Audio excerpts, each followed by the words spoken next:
everyone. Morning. Well, it is morning when I'm filming this. Welcome back to my channel. I feel a bit self-conscious because my hair is up, but we're all friends here, and if you can't have your hair up with your friends, when can you? I thought today we would do an honest pros and cons to getting a puppy/dog, because if you're like me, you will be maybe researching the pros and cons of getting a dog, preparing, thinking, should I not?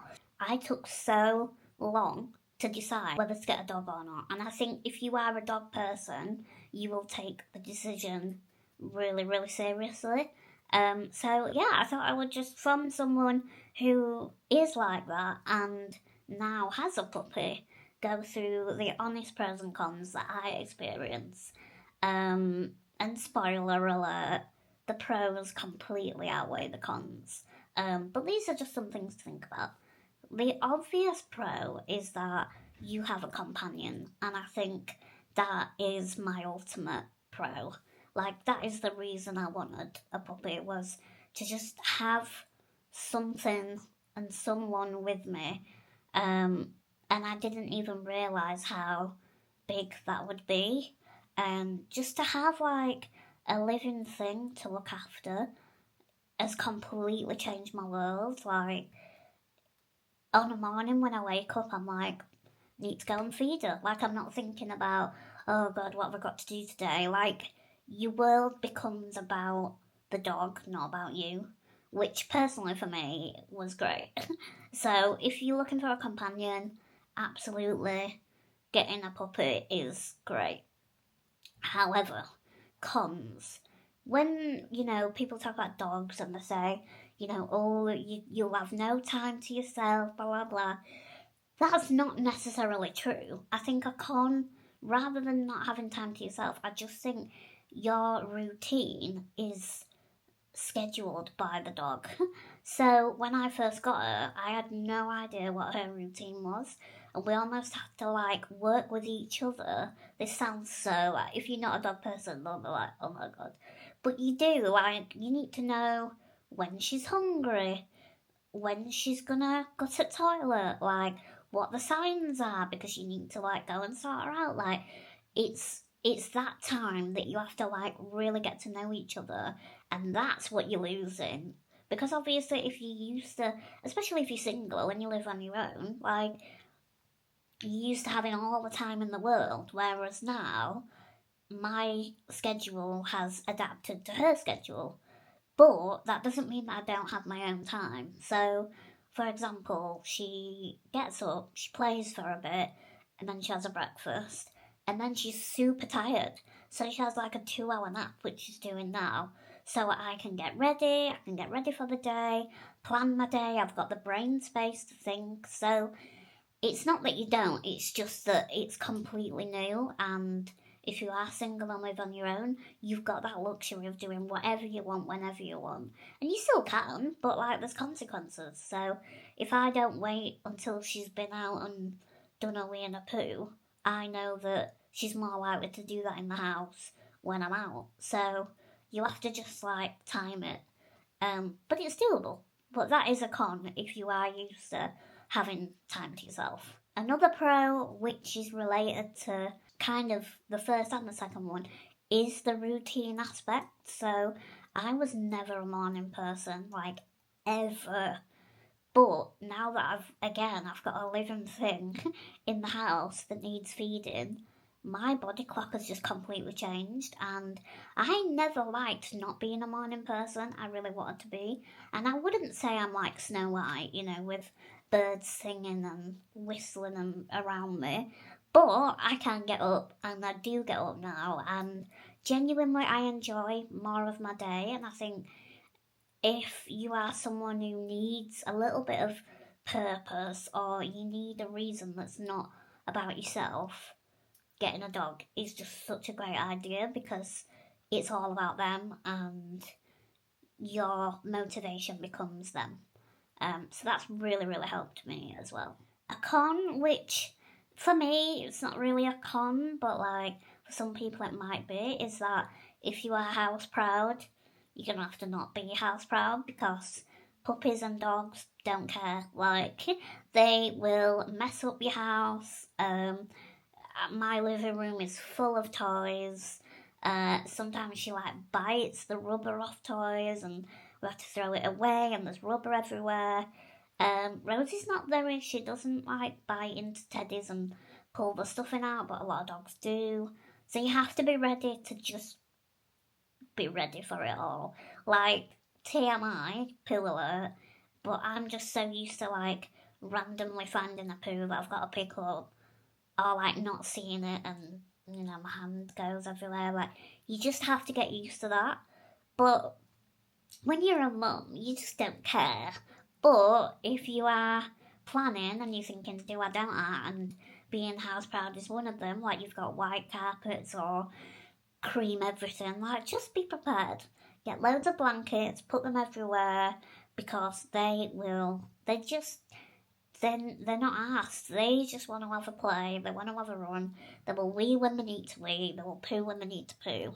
But yeah, like I said, I live in a flat where my wheels bring mud in. Like, I'm not really that house proud. I need a new carpet, but I'm keeping it for like at least 6 months, so that she can just do whatever she wants. And when she gets older and she's like a little bit more like house trained, then I can get a new carpet. But yeah, that's something to think about, I would definitely say. Especially if having a tidy house keeps your mind tidy. I'm not that bothered. For me, it's more about like, I don't know, going out and seeing people. I'm not really bothered about my house. But yeah, definitely something to think about. The next one is just how like happy she makes me. Like, I just think like there's no better feeling than when she's on me and she falls asleep, because she's such an energetic dog. It's such a compliment that she settles on me. And my friends and family have come, and she just doesn't settle on anyone else like it.